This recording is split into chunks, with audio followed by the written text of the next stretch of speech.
In today's show, And it's interesting because there's a lot of people now within my space who are talking about, blocking time on their calendars and the power of no.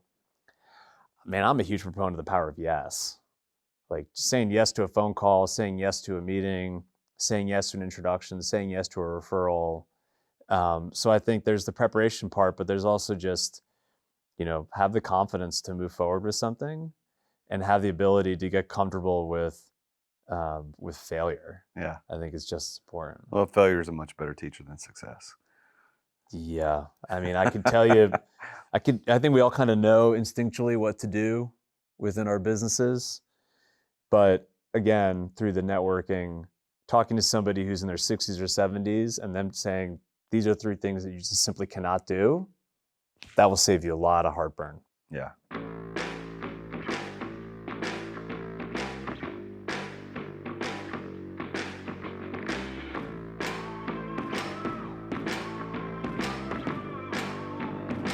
In today's ultra-competitive business world, being a successful entrepreneur or business owner can be very challenging. Fortunately, contemporary times have blessed us with resources for tackling those challenges and getting us to success more quickly than we could have imagined. Welcome to The Root of All Success with the real Jason Duncan, a podcast that explores how the world's most powerful entrepreneurs grow incredible companies. This podcast looks at the 5 keys to unlocking success as an entrepreneur. A successful educator turned entrepreneur, Jason's mission is to use his gifts of teaching and leadership to help others get the results they want out of life. Join Jason every week and learn the keys to grow a truly successful business. Welcome back to another episode of The Root of All Success. I'm the real Jason Duncan, and I'm so glad that you're joining us. Thank you for tuning in. Wherever you're listening to this, whether it's on a podcast player in your car, or you're out for a walk, or you're working out, or you're just around the kitchen, around the house, whatever you're doing, thank you for listening. I really, really appreciate it. And the fact that you listen really makes me happy that I'm doing this show and I got people that are listening, because I'm trying to bring you, as I am today, very interesting guests with interesting stories so that it can encourage you to accelerate your success as an entrepreneur. And so Brian Adams is my guest on the show, and I'm going to introduce him formally here in just a second, but there's a few things I want to talk about first. If you're not watching this on YouTube, you're missing out. We're recording in person today here at my office at Energy Lighting Services in Hendersonville, Tennessee, just north of Nashville. And we set this up just for recording. And I was talking with Brian pre-show. When I started recording this show back in December of 2020, we were only doing live, and we were doing them at the Standard down at Nashville. And then ultimately, we kind of changed venues a little bit, moved it up here to Hendersonville. And I do most of my shows now, as you know, by Zoom. If you're watching this on my YouTube channel, youtube.com/TheRealJasonDuncan.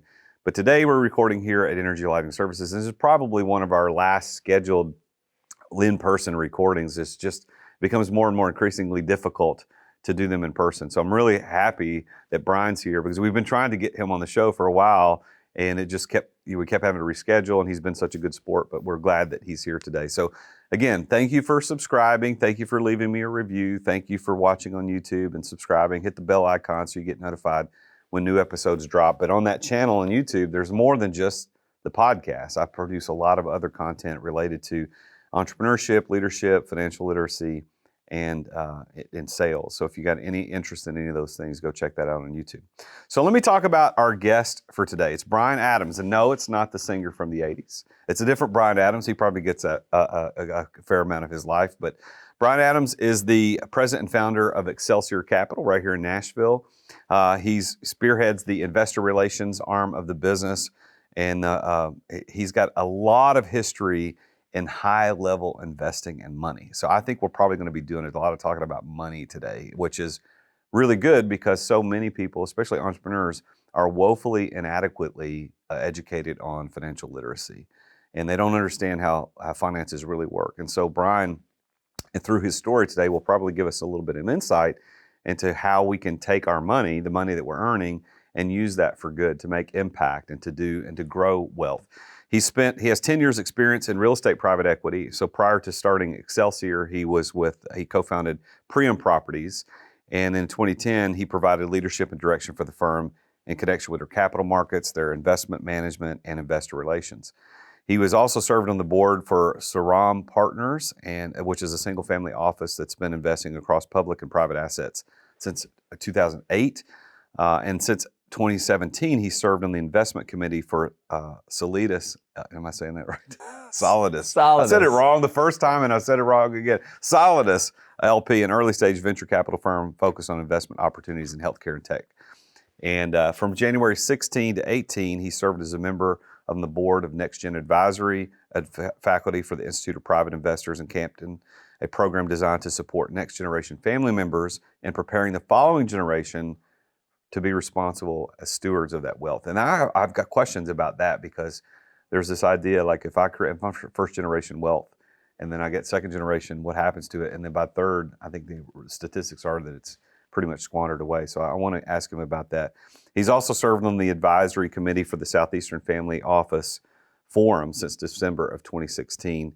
He's a former practicing attorney, earned his JD from Suffolk University and a BA from Wesleyan University. So I want you to help me welcome Brian Adams to the Root of All Success. Brian, pretty good. I messed up some of the words, but yeah, the problem is they're all kind of these abbreviations, or there's these kind of obscure esoteric words that people use in private equity. So it's not your fault. It's just kind of the nature of the beast. But you did a good job. Well, thank you. Well, thank you for being here, and thank you for being a good sport. I know that you and your team reached out about being on the show a long time ago, and we've just been trying to get this thing worked out, and we've rescheduled. But here we are today. And you might be the last person to record in person here.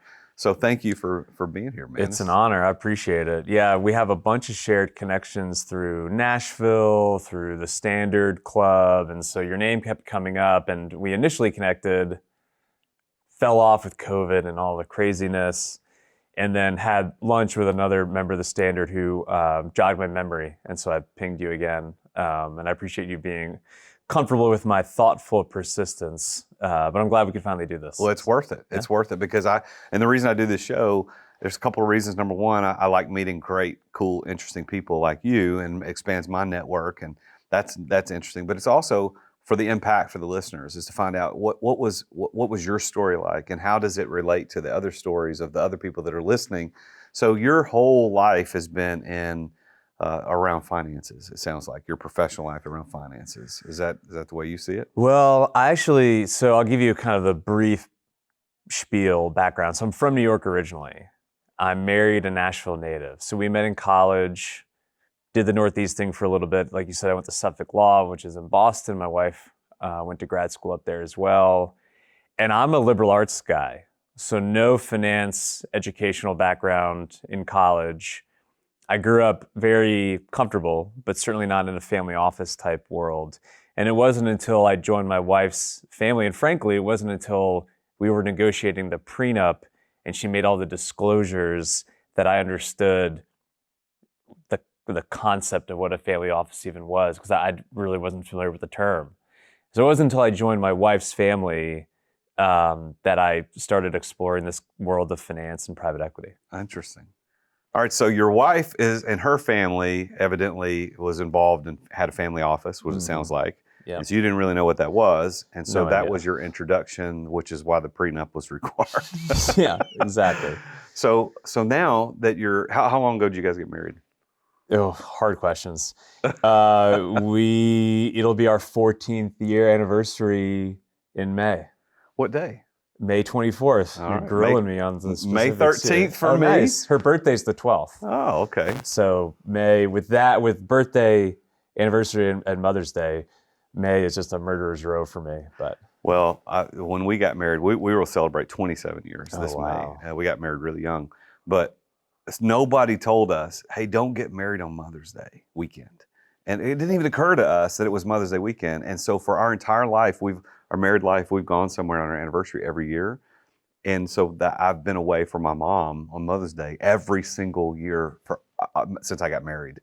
things you don't think about. Yeah, we got married on Memorial Day weekend, which moves around a little bit, and it can cause some issues with travel from time to time as well. We just didn't think about it. Well, it does at least have an anchor in your memory to go, oh yeah, that's about the time. Exactly. So you've been married. So 14 years ago, you're introduced to this family office concept, and so had you earned your JD at that point, or you just had your BA at that point? I was a second-year law student. Oh, so you were on your way to get it. Yeah, I was a 2L. And that's the summer that we got married. So Okay. I was 2 years into law school. So 2 years into law school, you are, and she's a Nashville native, and so you're from Upstate New York. Upstate New York, middle of nowhere. but you went to school in Boston, Mhm. and then so you're introduced through this process, your second year of law, into family offices. So did your pursuit of your law degree shift a little bit once you understood, holy crap, family offices is a lot of money, and there's investments, and did that affect you at all? Not really. I mean, so for us, the family partnership or the family office, we view it as giving people the opportunity within the family to do really two things. One, be of service to the community, or to be an entrepreneur. We view it as providing a cushion, but importantly, within the culture of the family, everybody works. Everybody has a day job. Nobody can just work for the family business itself. We don't have an operating company any longer. And so for me, my mission was always to be a prosecutor, to be a district attorney. So I did both my summers at the DA's office in Nashville Metro. And so I think more than anything, it reinforced my comfort because it's not a very high paying job, obviously being a DA. Especially, I graduated in 2009, so it was probably the worst possible year to graduate from law school in the last 25, 50 years. So it allowed me a lot of flexibility I volunteered at the DA's office for a year, and then I worked part-time, and then I finally did manage to get a full-time job once they released. The DA's office was on a hiring freeze and was forced to cut the budget for a while because of the Great Recession. And so the family office infrastructure allowed us the flexibility to maintain our quality of life while we were figuring all that out. And my wife at the time was getting her doctorate at Vanderbilt, Peabody, the education school. So it didn't really change my mindset at that point.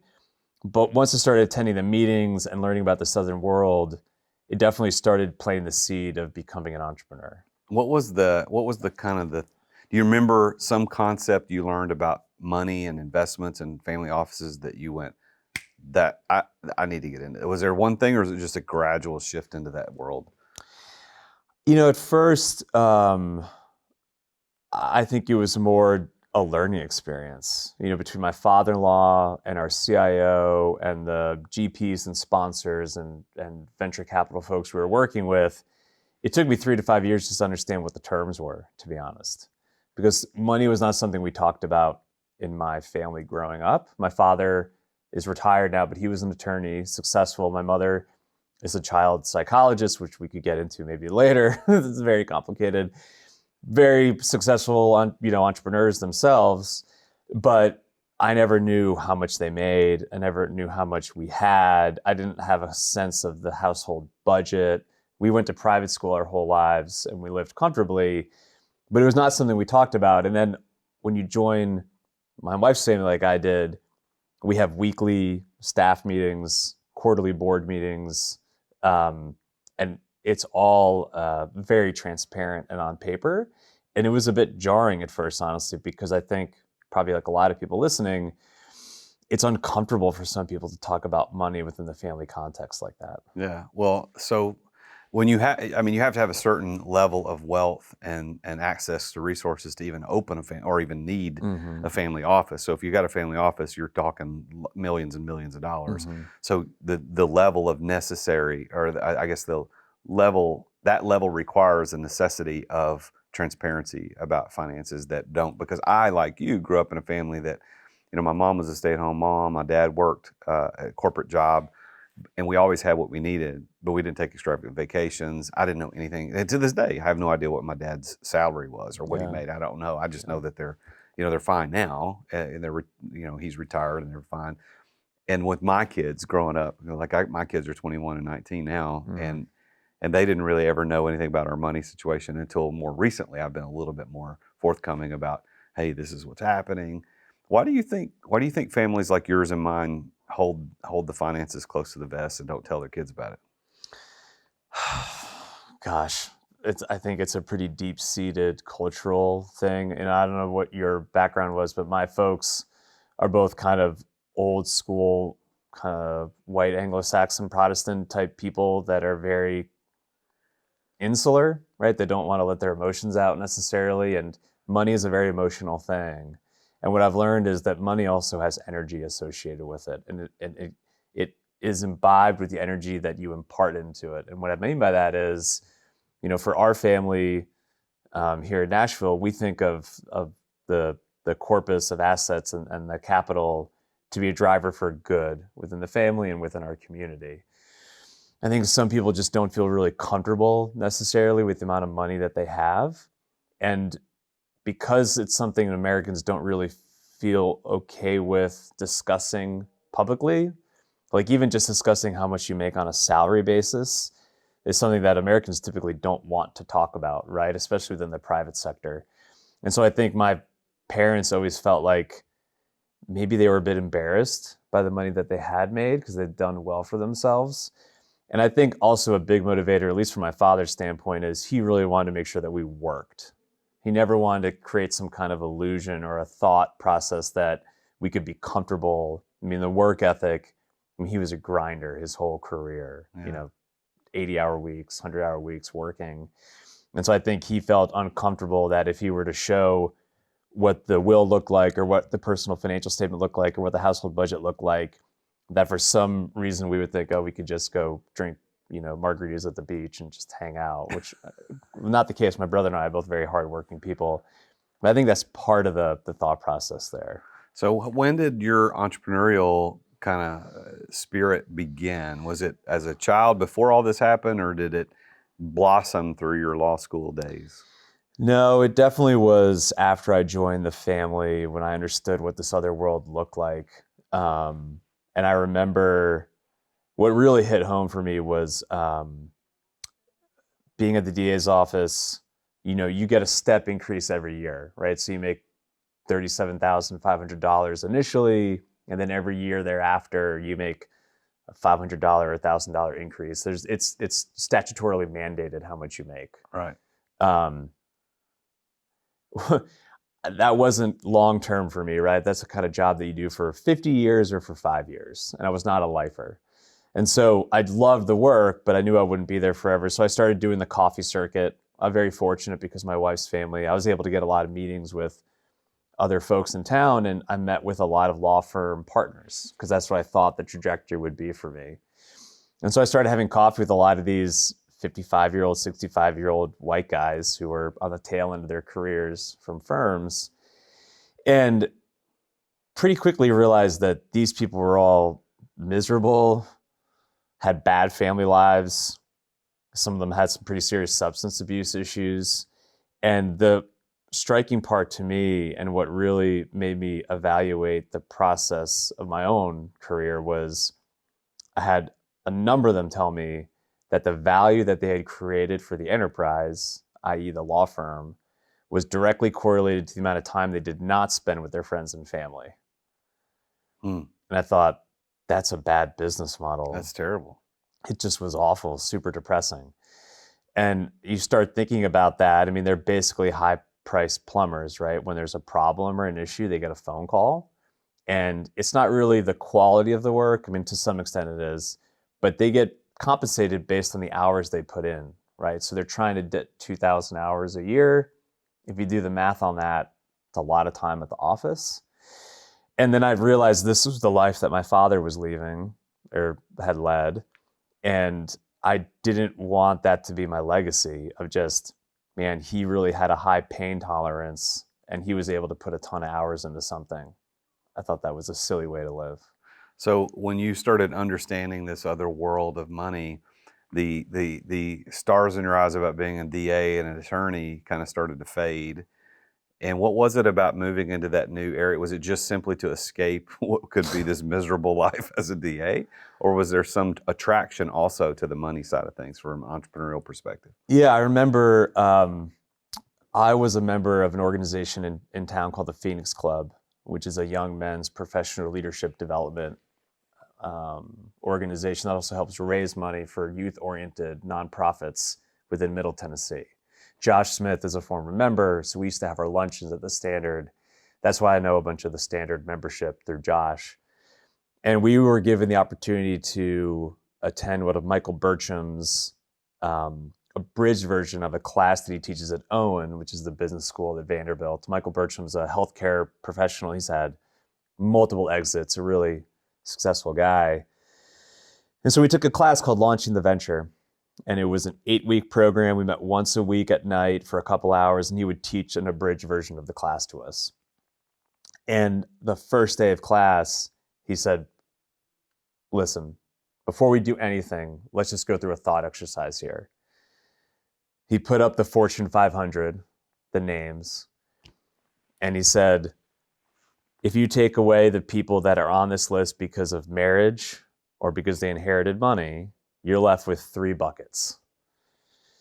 People that worked really hard within a corporation and got public stock through some kind of vesting compensation plan. People that had a great idea in a garage and they took it huge, right? Think Apple and Google and all that. Or Did you say Fortune 500 or Forbes 500? The Forbes 500. Okay, so you said Fortune, and as you started to tell the story, I'm like, okay, you're talking about the people, not Forbes the companies. 500, sorry. Gotcha. Which is the list of the wealthiest the people? individuals, yeah. Yes, okay. And then people who had exposure to some kind of real asset, like commodities, oil, gas, timber, commercial real estate, etc. And I was like, that's probably one of the most profound, thoughtful things I've ever heard in my life. Super simplistic and very accurate to this day. And I thought to myself, well, I don't want to do the corporate gig. That's essentially what the law firms are. Right. I don't have a great idea that I think I can spin up in my garage. And, I knew a little bit from venture capital investing that it's just a very low probability event.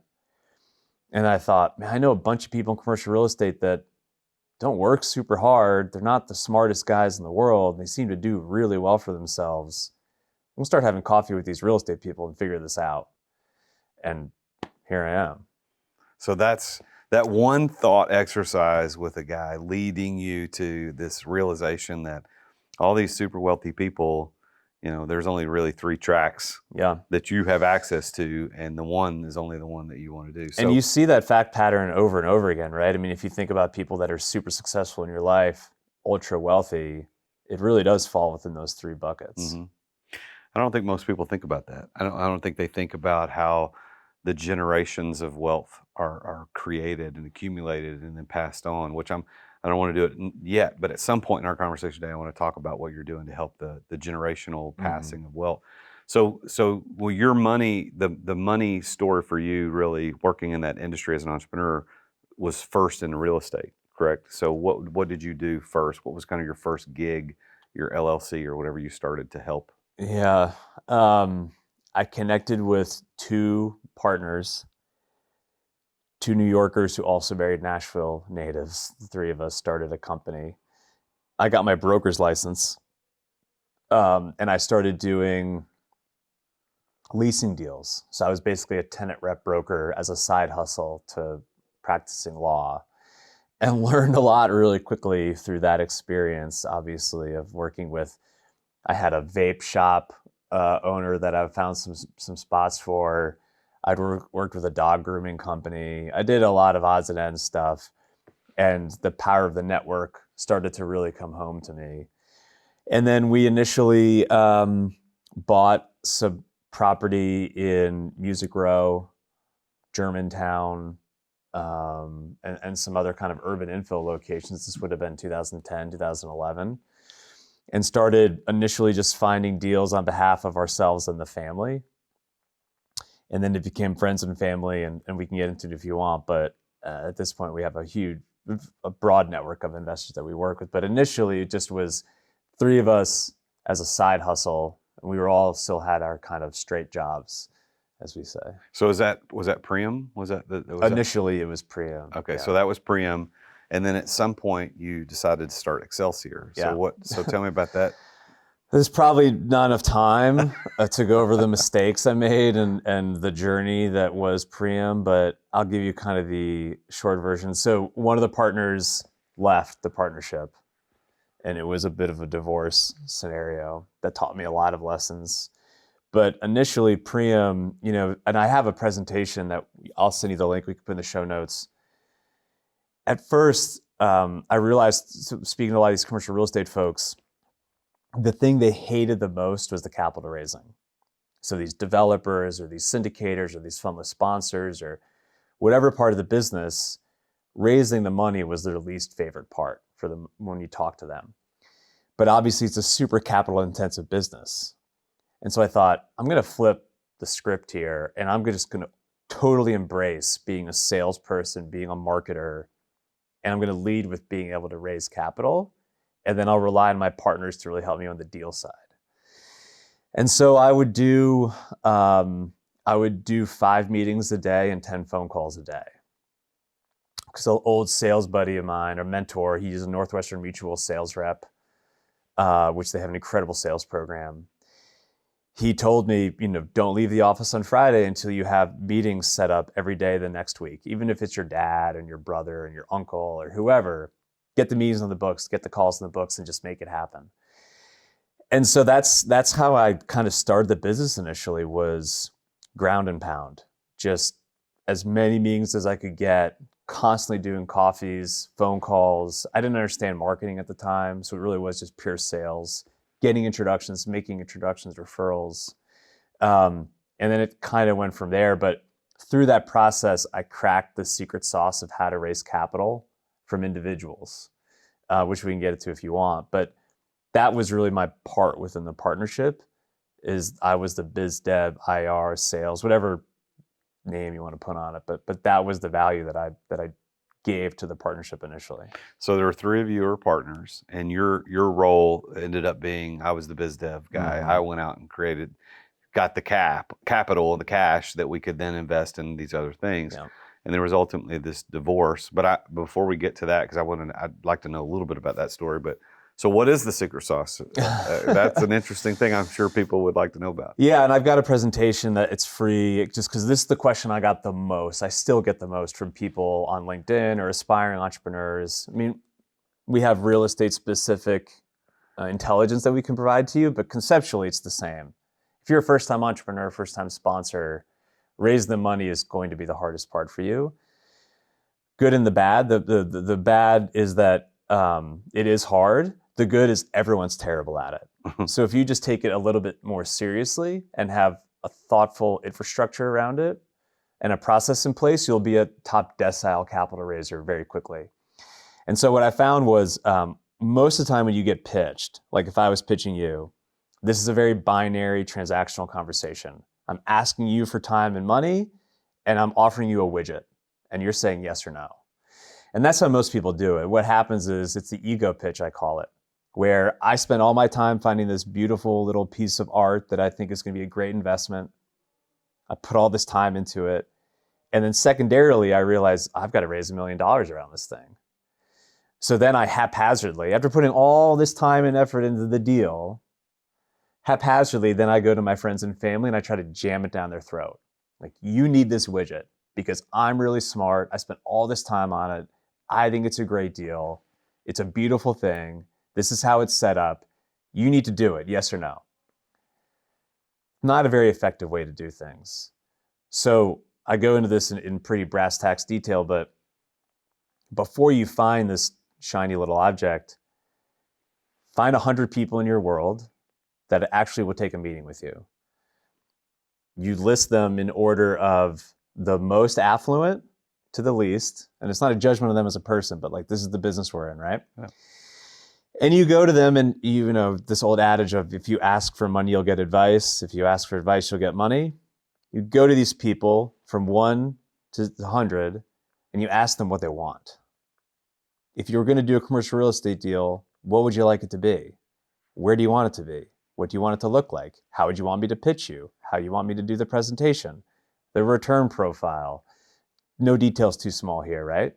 And all you're doing is just writing stuff down. You're not asking them for anything. And when people want, if you give them the opportunity to talk about what they ideally want, they're going to tell you. And if they've done it before, which is why you start at the top, they've probably had some good experiences and some bad experiences. And so you take it all down, shiny notes and everything, and then you find a product that offers a solution set to their problems. And you give it to them exactly the way they want it. And then when you pitch it to them, you start at 100 and work your way up to 1. That way you're not wasting your worst pitches on your best prospects. And so you go back up the chain. And instead of having to go through the tortured experience of the structure, the fees, the return profile, why, all you're doing is, hey, Bill, you told me this is what you wanted. Here it is. What's your allocation? It will work for you. It's going to be much more effective, but it takes a lot of forethought on the front end to go through that exercise of talking to 100 people, but your conversion rate is going to be much better. That's very good. How long did it take you to figure that out? 6 years, about 500 meetings, maybe more. Wow. Well, it makes sense. I mean, from just a sales 101 perspective is, what do you want? Okay, then I'm going to fulfill the want rather than I'm going to try to create the want out of what I have. And that's why I like the intro you did for me on the bio. Nobody I pitch hears that. Nobody cares. What's in it for me? Yeah. You average attention span is 12 minutes, going down precipitously day by day, in my opinion. If you waste 5 minutes of the pitch talking about whatever great school you went to and how smart you are, you lost them. Lost them. Whereas my pitch is super simple. Deal by deal, direct co-investment, double-digit yield, tax advantages. I can do that with you on a plane, at a football game, at a cocktail party. Everyone in my shop knows it. 3 things that we do, because those are the 3 problems that my ideal customer profile has. Like, I know my avatar has those challenges. I'm just offering them a turnkey solution set to them. So you discovered this with Priam. The hard way, and then eventually flipped the switch, and we started raising a lot of money. So you had this divorce with you had a one partner of the 3 decided, or somebody decided that he or she should not be a part of that anymore. I have a similarly painful experience, I'm sure. What happened there? I mean, you don't have to get in a long story, but like, what happened? It's turning into a therapy session. But it's helpful, right? So what I tell people who want to do this is the same advice I give to people about getting a prenuptial agreement. If you're not mature enough to have a conversation about what happens in death, disability, and divorce, you're probably not at a point where you should enter into a marriage or a business relationship. And that's where the legal background comes in handy, because you do have a little bit of a pessimistic view on things, because typically in the legal world, you're dealing with problems that could have been prevented on the front end, right? And this was definitely the case. We just didn't go through the detailed thought process of what happens in the partnership if we don't all want to stay in business together. And then when we weren't on the same page and things went sideways, it got pretty messy. The very short version of the story is we had an investor commit $1 million. It was my first $1 million investor, period. And I had pitched this guy for 3+ years. And one of the things that he said, a condition to his investment, was that all 3 of us would be full-time in the business, which I think is pretty reasonable. And he gave us lag time. He said, I'll give you a 6-month window. I know you've got a lot going on, so you can close up your other jobs and transition. And 3 months pass, and he still doesn't want to give up his day job. Another 2 months pass, still doesn't want to give up his day job. We're 30 days out. And we finally just had to kind of pull the plug and have a very difficult conversation. But it was, I think, short-term painful, long-term totally the right move. Yeah. So. Well, what you're referring to is a buy-sell agreement that's incorporated into your operating agreement as a corporation or as an LLC. Yeah. Because if you don't have that in there, you will not be partners with your business partner forever. Yeah. And it will either be through voluntary or involuntary means that you're going to break that partnership. Right. And so, it could be death, it could be, divorce, it could be bankruptcy, it could be a lot of things, or it could be a severe schism in the relationship, which it sounds like you guys had. And Yeah. but it's unfortunate, but it does teach you a lot of lessons. So now, when did Priam? Was that the end of Priam? Is that why No, Excelsior started? Priam, once I understood how to pitch, how to raise capital efficiently, and again, I'm only speaking to individuals and families. We can go into the differentiation between institutional money and non-institutional capital. We probably bought $250 million worth of real estate in 3 years. And another big mistake I made was falling into a trap of being just the deal guy. Like, we had cracked the code on raising money. We had we had 3 or 4 young, hungry guys who wanted to go out and transact. So we acquired a bunch of real estate. I had no concept that even though it's a real estate oriented company, it's still a small business. And so we did not have the proper resources for marketing, investor relations, communications, tax, bookkeeping, audit, HR, all these things that underpin the real estate investments themselves, but don't have to do with the transactions. These things got pushed off. And what happened was we just started growing so quickly, and it couldn't keep the infrastructure couldn't keep up with the growth on the deal side. And so we finally had to just kind of press pause, got our teeth kicked in by our investors for about a year, fixed it, recapitalized it with an institutional group, which is why I don't want to work with institutional capital anymore. And so Priam is still an ongoing concern. It's doing its thing. I'm still involved on a high level, but it's now working with these big private equity groups and Wall Street firms that I have no interest in working with. And so these lessons learned from Priam is why I started Excelsior, kind of a next iteration. Don't make these same mistakes, understand the business better, understand how to do the business, how to scale it efficiently. And it's been great so far. And Excelsior started when? 4 years ago. 4 years. And so you're doing real estate for investors. Yeah, investors. and I'm going to use some jargon here, but we can break it down. We're a pure play syndication platform. So we're only raising money deal by deal. So no funds, no commingling, no blind pools. We're only working with accredited but non-institutional investors. So high net worth individuals, families, independent wealth management firms, boutique shops, etc. And we're really focused on kind of commercial real estate that's going to give you that yield, that current distribution income on a monthly basis. That's who we are, that's what we do, and that's what we've been doing for 3.5 years now after we started getting rolling. So this is the root of all success. So what would Brian Adams say that word success means? So it depends on what hat I'm wearing. I've got 2 boys who are 9 and 6. A big goal of mine is to make sure they don't grow up to be jerks. Harder than you think based on my experience in life. And so that's success for me. On the family side, on the business side, it's a great question. The answer for me personally is, people say politicians, you hear, kind of the backbone of America's small, medium-sized businesses, but you don't really understand what that means if you're working a corporate gig. But I think it's the truth after talking to a lot of people. And so for me, I tell people when they come on the company, when I hire them, if within a year you have not come to me and asked for an outrageous raise, ownership in the company, or telling me that you are going to leave to start your own thing, I have failed you. So my definition of success is if I can get 5 people to leave my firm after teaching them what to do, how to do things, and they each employ 15 people, which is kind of what we have today, I've been super successful. Because I would have created a great amount of wealth for people, but more importantly, a quality of life for a number of families that they can go on and then do incredible things with. And so that's the goal for me. Well, I think what was interesting about your family side of success, you got your 2 boys, you don't want them to grow up to be jerks. But I want to tie that into this question, curiosity that I have around second and third generation wealth. because most, as Michael Burcham pointed out to you, most of those people in that Fortune 500 Forbes 500 list is they're self-made, first generation.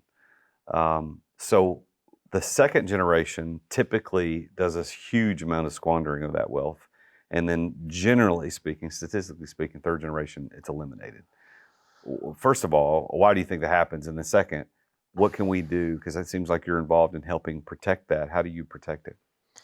Yeah, so the concept you're referring to is what's often cited as shirt sleeves to shirt sleeves in 3 generations. And it's interesting because almost every culture has that same saying. It's a little different, but in Europe, in Asia, Africa. And so it definitely is, it's a truism.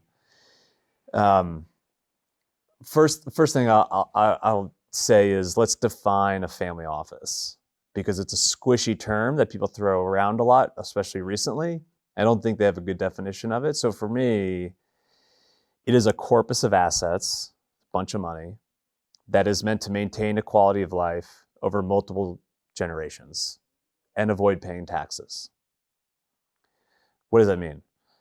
Well, if you've got $1 and that's your corpus, you figure, and this is pretty timely because inflation is skyrocketing, but let's assume 3% inflation, which is really undercutting it right now, but historically 3%. Plus you've got 4% overhead cost, which is like your spend rate to maintain that quality of life. You got the house, the vacations, the cars, education, travel, whatever, call it 4%. Plus the exponential growth of your family, because people tend to have other people. So if you have 2 or 3 kids and they have 2 or 3 kids, next thing you know, you're dealing with 10 households, 12 households. You put that all together, plus the taxes, which you can try to avoid, but on some level, you're going to be a taxable entity. You put that all together, to maintain that corpus over, call it 100 years, you've got to be clipping 10 to 15% net returns annually. That's just really damn hard to do. If you think about groups that have been able to compound that type of return, you're talking about Berkshire Hathaway and some very successful private equity hedge funds. But small businesses, it's very challenging to do, and you've got to go way out on the risk spectrum to achieve it. So part of it is this concept that you mentioned of second generation spends it, third generation has no money kind of thing. But also, it's just really, really difficult to pull off in a thoughtful manner. And also, a family office is a small business, and small businesses in America fail. About 84% fail rate within 3 years. So you're dealing with a very difficult financial return model, and you're also just dealing with an intrinsically hard business model, because you're probably going to have 10 employees or less. So you've got to deal with compensation, retention, continuation, and then, inevitably you're going to get a black sheep thrown in there, which is going to cause some trouble for the family. So all those things put together, it's really hard. That's why when you meet a small business owner and they're a 5th generation, 6th generation owner, be it an operating company or a family office, I immediately just applaud them for surviving, because it's a jungle out there. Mm-hmm. I mean, you think about the S&P 500 stock index, they get about a 20% annual turnover. You and I having this conversation 20 years ago, talking about how, these companies that are no longer relevant were high flyers. It's just challenging. I didn't know I didn't know the numbers, that 10 to 15% annual yield or compounding, to maintain the dollar. To maintain that is significant, but not impossible. Not impossible. It is significant, and it has to be thoughtfully and purposefully done with people like you. I mean, that's what you do, is to help manage that. So what's this deal where you're working on the advisory team to help protect generational wealth from one generation to the next? Yeah, and there's a lot of cliches that get thrown around, but to answer your initial question of how to prevent that from happening, that dynamic of shirt sleeves to shirt sleeves, you need to really encourage entrepreneurship in every generation. There needs to be a wealth creation in every generation for the company or for the family to survive. And so a lot of what I do is help people think through kind of what my father-in-law did with me. which is he initially gave me $100,000 and he made 3 introductions for me and then said, "You're on your own," which at the time was really frustrating because he could have stroked a much bigger check and he could have really helped me out on the investment side for sure with his buddies. But it taught me a skill set that now I can use for the rest of my career, right? How to effectively raise capital, how to be a business development person, how to do sales and marketing. And so I work with other families to help them navigate this very difficult process of encouraging entrepreneurship internally. Because if you think about it, nobody really wants to, nobody feels bad for these people, right? Because they have money. But it can be a challenging thing when your father or your father-in-law or somebody in your company just had massive financial success. And it feels like no matter how hard you work or what you accomplish, it feels de minimis in comparison to what these people had done, right? So you've got to reorient the conversation and say, you do have a specific skill set, you do have the ability to do things. And because the family, not just the actual physical capital, but the human capital the family has within their network, let's go do something special together. And you have the ability to take a huge amount of risk as long as you're okay with understanding that downside might be hard in your ego, but compared with somebody who doesn't have the infrastructure or the cushion that you do, there's real no downside. I mean, you're not going to go homeless, right? And so it's just trying to change that dynamic internally and that conversation internally with some of these families to say, you can do these things. But your key, what I'm hearing you say, is that the encouragement of entrepreneurship through those generations protects that wealth better than anything else. Yeah, I mean, if you look at some families that have, really done it right over the last 25, 50 years, they do a really nice job of that. I mean, you can protect the assets, but in my experience and opinion, the quantitative stuff, like the investments, they typically don't torpedo these families. I mean, they all have really smart people working with them on trust and estate planning, on taxes, on the investment side. What blows them up is the qualitative stuff internally. You don't get along with your sister. Your brother turns out to be a drug addict because he's depressed. Somebody has a unhealthy relationship with their father, and then it just kind of ends up in litigation and blowing up, or the family can't do Thanksgiving dinner together. Those are the things that really lead to that wealth destruction, because if you're not all on the same page, you don't have the unification anymore. You don't have the power of the corpus because it's been torn apart. Those are far and away the bigger issues to deal with, in my opinion. With your family, with your wife's family, is it a fair question for me to ask how many generations that has been going? We refer to my father-in-law as G1 and my wife as the oldest member of G2, so second generation, and my kids would be G3. But it's really just for simplicity. My father-in-law, his family is an old New York family. So I don't know how many generations it would be, but they signed the Declaration of Independence and the Constitution. They helped finance the Revolutionary War. They've been successful entrepreneurs since the 17th century.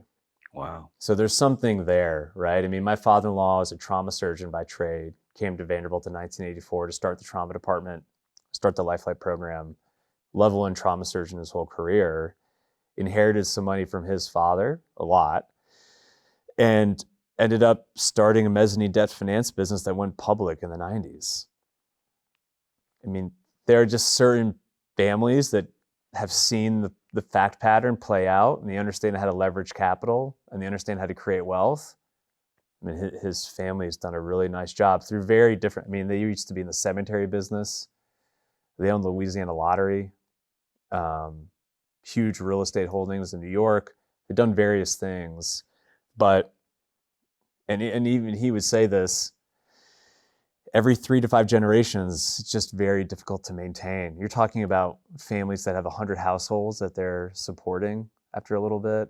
cousins, second cousins that you don't know, that you can't see, that live. And now it's even harder because it's such a dispersed human landscape. I mean, I talked to some families that have people in Southeast Asia, Europe, all across the US. It's really challenging. So I think it's just natural to cycle through some of these partnership arrangements. But yeah, I mean, his family's just had a huge amount of success for a very long time. Well, and the reason I asked that question is that what it sounds like he did with you is that as a generation two, part of that generation two, is that he did the thing you said helps secure the assets long term, which is encourage entrepreneurship. So by giving you that seed money and saying, here's a couple of introductions, go do it, rather than I'm going to show you how to do it, and here's all the steps it had. He encouraged entrepreneurship. So you had to take risk, you had to innovate, you had to discover it on your own, which the law of discovery tells us that we learn more by what we discover than what we're told. Failing on my own. Yeah. So I love that he did that to you. And I am really also very pleased to hear that when I asked you about your definition of success, that your first answer was, I want to make sure that my kids don't grow up to be jerks. Because there's this joke about the third generation being a worse word than jerk, when we're talking about wealth. And I think that plays into your perspective. So let me ask you this. So when I started doing this show, one of the things that I wanted to discover was I have this theory about how success happens for entrepreneurs. And I wanted to discover if it was true across every industry and every person I could talk to. So I'm going to run that theory past you, kind of in this part of our conversation, and see if you agree. So what I've discovered is there are these 5 keys to success that happen for entrepreneurs. And you're a successful person, you've created successful businesses, and you're managing many, many other successful businesses through your firm. So I think that the first key to success is that of passion, willingness to endure, which is what that word really means. It doesn't mean like it. It doesn't mean enjoyment. It means I'm willing to endure. How has passion, with that as that definition, factored into your story of success? This is such a good question, and I totally agree with you. I read Atomic Habits. It's a great book, and it was really enlightening to me because the biggest thing I took away from it was the author talks about your superpower. How we each have a superpower, and he thinks it's misconstrued because oftentimes people think it's this ability to do something that nobody else can do, or you're just that much better than everybody else. And in reality, it's just your willingness to do something over and over and over again and not mind it. And that would be something that other people would hate doing, right? So my superpower is pitching people and networking. It's not that I love it. I don't wake up in the morning being like, I wish I had 20, 15-minute phone calls on my Calendly link today where I just said the same thing over and over again, answer the same questions because I know what they're going to be. But I don't mind doing it. I mean, I have no problem having 100 pitches and having 99 people tell me no. I think for a lot of people, that really hits their ego pretty hard. And when I tell people this, aspiring entrepreneurs, people want to be real estate sponsors, like, you're in the business of getting no's if you're going to be a capital raiser. When I send an email out to 5,000 people on my distribution list, maybe 500 respond and 50 end up participating in any offering I have, which is great. It's a great business. But if you think about it, it means 4,550 people are telling me no every month. Not many people can hang with that. And that's passion. That is passion. So that's helped you succeed. And your story from earlier about cracking the code is, hey, I get these 100 people and I go ask these questions and I work my way back up through there. There is a passion to help you, go through that to get to success. Well, Brian, the second key to success, you got passion. The second key is being in the right place at the right time. So for you, as you look back on your life, what do you see as the right place and time for you that has led you to be successful? Yeah, I mean, you can call it luck, you can call it serendipity, but I remember I was practicing law downtown Nashville, and a lawyer friend of mine that I knew through Green Hills Rotary, he was an intellectual property attorney here in Nashville. He called me and said, I've got a friend coming in from New York. They used to work together in the city. Would you want to have lunch with him? He's also, wants to do real estate. And I'd had my lunch meeting cancel on me. And I thought, well, sure, I'll show up and meet this person. You never know where the conversation's going to go. And within 10 minutes of sitting down with this guy, I said, this dude's my partner. Like, he'll complement me perfectly. It's exactly who I need to make this thing happen. And I bugged him for 9 months before he actually had a serious conversation with me. But that one lunch meeting, and it's funny because we joke internally, Shane Cortese is the intellectual property attorney that made the introduction to my partner. I don't think he fully understands it, but I mean, that lunch meeting, that introduction has led to $500 million of real estate being bought. That's crazy. Well, that plays into the third, which is knowing the right people. So you got passion, you got place, you got people. They all start with P's. So you got passion, place, and people. So Shane Cortese, and then the gentleman who ended up becoming your partner that you met at that lunch that day. Are there other people in your life that you can say, hey, these are the people that had I not known wouldn't be successful? Yeah, I mean, I'm 39, and I've been doing this for 11 years now. I still consistently underestimate the power of networks. So if you have the ability to join an affinity network of people who are doing incredible things in whatever world that is for you, don't worry about the membership fee. Don't worry about the process. Join the network and meet the people and talk to them and get as much free advice as you can. Because what I found is my social network, because of my wife, then it was the Phoenix Club, my alumni network from school, and recently I joined YPO, and it's just changed my life because you have this, I mean, YPO has 20,000 members, I think, globally. And all I do is ask people for 15, 20-minute conversations. And because you've got this passport of, access, they'll open the kimono and they'll tell you everything.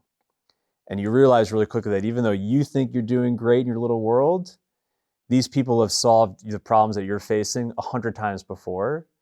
And you can lessen the learning curve the amount of time that I would have spent on things that otherwise these people have solved for me.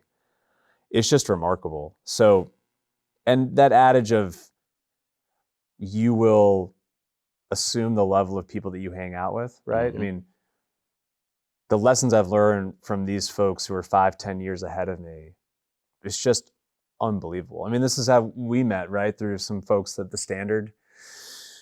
And you can say your network is your net worth and all that kind of stuff, but I mean, it's just true. And that's what's so cool about what's happening now with the industry is social media, LinkedIn, Zoom, podcasts, multimedia, digital marketing. You can go check out my presentation. It's free. All I want is your email address. I spent 5 years of my life being told no over coffee meetings and put together a 15-minute presentation with the teacher how to raise money. It's unbelievable. You just got to know where to look and who to ask. That's great. I love the comments you're making about the networking and knowing the people and how we still, to this day, people like you and me who know how powerful it is, yet we still completely underestimate how powerful it really is, because it is the key. I think it starts with passion, and it's also being at the right place at the right time, which is not as much luck as people think it is, because you have to put yourself in those places at times, and then knowing the right people. But the fourth key is that of preparation. In other words, having the know-how to pull this thing off that you're building to be successful. So in your story, Brian, it seems to me like the preparation, the know-how was from, hey, I'm learning law, and then I went to this course that Michael Burcham did. Just those tiny little things prepared you. Now I know. And of course, also being connected with your wife's family was a preparation, not just being connected with them, but it prepared you for this. Is that the way you see it, or is there something different? No, I would agree. When you're in the middle of it, right, when you're studying for the bar exam or you're grinding through whatever school project you're working on, it can seem really disconnected to the world and irrelevant, but it's all building up and leading to something.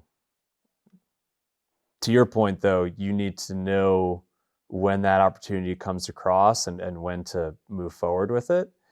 but it's all leading up to something, all that time that you're putting into and the effort you're putting into it. So I think there's something to be said for preparation,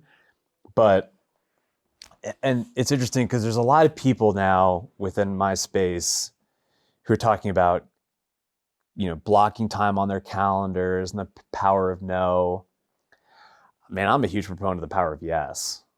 Like saying yes to a phone call, saying yes to a meeting, saying yes to an introduction, saying yes to a referral. So I think there's the preparation part, but there's also just, have the confidence to move forward with something and have the ability to get comfortable with failure. Yeah. I think it's just important. Well, failure is a much better teacher than success. Yeah. I mean, I can tell you, I think we all kind of know instinctually what to do within our businesses. But again, through the networking, talking to somebody who's in their 60s or 70s and them saying, these are 3 things that you just simply cannot do, that will save you a lot of heartburn. Yeah. The fifth key, which is also a P, is that of plan. And what I'm referring to is not a business plan, but a financial plan. What's the plan financially to support the thing you're going to do? So what was your plan when Priam got started and then Excelsior got started? What was the financial plan to how am I going to finance this thing to get to the place where we can do what we need to be successful? Yeah, and that goes to what I alluded to earlier about there's the understanding of how to raise capital, but there's also a broader context here of understanding what those capital partners look like. And so it's important for people who are listening who are in, I'll go real estate specific here. There's a misconception, I think, in our business that there's this golden chalice of this key to success that is finding this big family office or finding institutional capital and raising a $350 million fund with institutional capital. And when I say institutional capital, I mean endowments, pension plans, and these big groups, insurance companies. Because once I do that, I'll be able to just, freely run around. The reality is that cost of capital, which I really didn't understand when I first got into the business, and people use that term, I didn't know what it meant. The cost of capital within the institutional space is very high. And what I mean by that is they are going to have very strict terms. Their fees are going to be difficult, and they're going to be very sharp-elbowed, which is a Wall Street term meaning that they are going to be assholes to you. So you are doing that. And we went down that path for a very long time, and we thought, man, we really want to do this. There was a conference I went to for emerging managers, and they said that 85% of all the institutional capital raised for commercial real estate within the last 10 years has been raised by 5 firms. So there's just not a lot of room there. The flip side, there's 13.1 million accredited investors in America today. Less than 3% have exposure to alternatives or private equity or private real estate.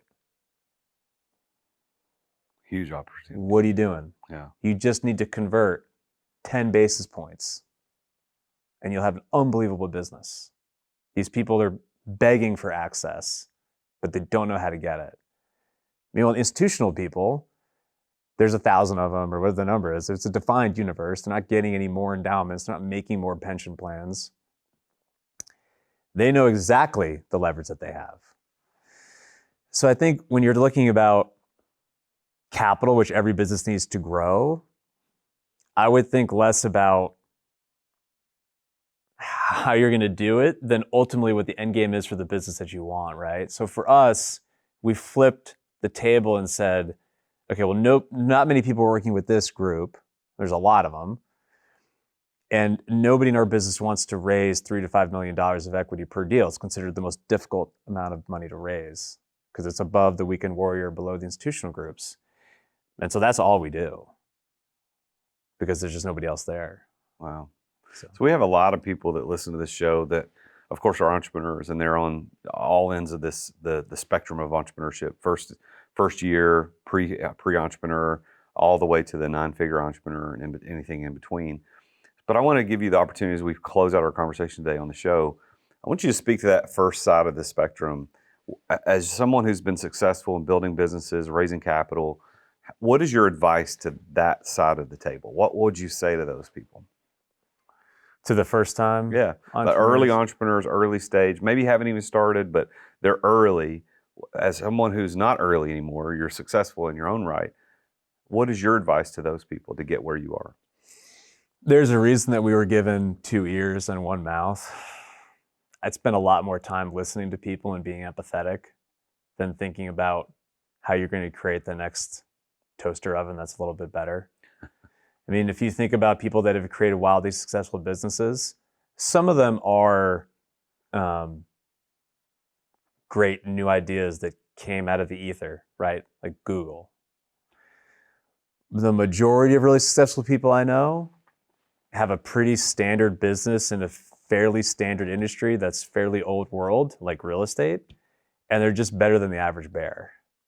So I would stop banging your head against the wall thinking about how you're going to create this new widget that nobody's ever heard of, and a little bit more time thinking about industries that seem to be antiquated, inefficient, run by a bunch of old people that don't understand technology, and just do a little bit better than them. You can create huge scalable businesses that way. Innovation. How do you innovate around something that's already existing to make it a little better? I like that. It's good advice. So if people want to get in touch with you and they say, hey, I like this guy, I want to talk to him, and maybe they're potential investors, they're in that 3% of people that, or not 97% of people that don't have access to these alternative investments, how would they get in touch with you? Yeah, I appreciate that. I'm very active on LinkedIn. So, Brian Adams, Excelsior Capital, look me up, shoot me a note, and I'm happy to set up a call with you. And then you can go to the website, excelsiorgp.com. We have a ton of great content there, webinars, podcasts, white papers. We have a really good investment network beyond just the real estate deals, other things that we do. So go check out the website and you can see the portfolio, and that's a great way to learn a little bit more about who we are and what we do. All right, great. So Brian Adams on LinkedIn, Excelsior Capital, and it's excelsiorgp.com. Yes, sir. For your website. Brian, it's been a pleasure. This is a conversation I think we could probably continue, you and me, over a bourbon or something at the Standard. We can talk about this a little more. I'm delighted we could make it happen, and I don't know if it's a good endorsement or not, but maybe it's the last one in person. So I'm blessed to be here. So well, I'm glad we did this. Thank you for sharing your story. Thank you for sharing your insight. Appreciate it. Well, there you have it, another successful entrepreneur and his journey to success, and really interesting insights into how money works and how we need to think about investing. So I want you to think about what he talked about and his keys how his keys to success played out, and what his definition of success is there. And if you happen to be in that generation 1 of wealth builders like I am, I want you to think about how you're going to be able to pass that on to G2 and G3 and beyond. And maybe you need to reach out to Brian and reach out to his firm and say, okay, I need these alternative ways of taking care of the capital. But at the end of the day, I love his answer about how do we protect that long term, and that is through entrepreneurship. And that's why I do what I do as an entrepreneur coach, as I work with people just like you to help you accelerate your path to success, because speed is your friend. Going slow through this is not your friend, because you're going to be trampled by the other people that are going faster than you. That's why I created the Business Accelerator group coaching program. That's 8 hours of live coaching with me and a small group of no more than 12 entrepreneurs, where I show you the 4 core strategies, exactly how to succeed and to accelerate that success. I'll teach you how to embrace delegation so that you know exactly how to delegate tasks to other people, that they get them done. I'll show you how to eliminate stress from your life. I'll show you exactly how to establish the right systems and processes so that your business can run on an automated way, that you can go do what you want and what you need to do. And then finally, I'll show you how to invest in people, because investing in people is an investment in the future. So those 4 core strategies are what I teach in the Business Accelerator. Go to exitwithoutexiting.com. That's exitwithoutexiting.com. Sign up for the next group cohort that's going to be starting very soon. It'll change your life. You'll walk away with tools that'll absolutely change the way you do business, and could, as we talked about today, change generations of wealth for you and the generations to come beyond you. Thank you for tuning in. Thank you for listening. Tune in again next time when I talk with yet another very successful entrepreneur about his or her journey to success. Until then, I'm the real Jason Duncan, and Jesus is King. Thank you for listening to another edition of The Root of All Success with the real Jason Duncan. If you've enjoyed this week's episode, we invite you to visit therootofallsuccess.com to access the show notes and other helpful resources. Take charge of your business. Grow it from great to incredible. Join us again next time here on The Root of All Success.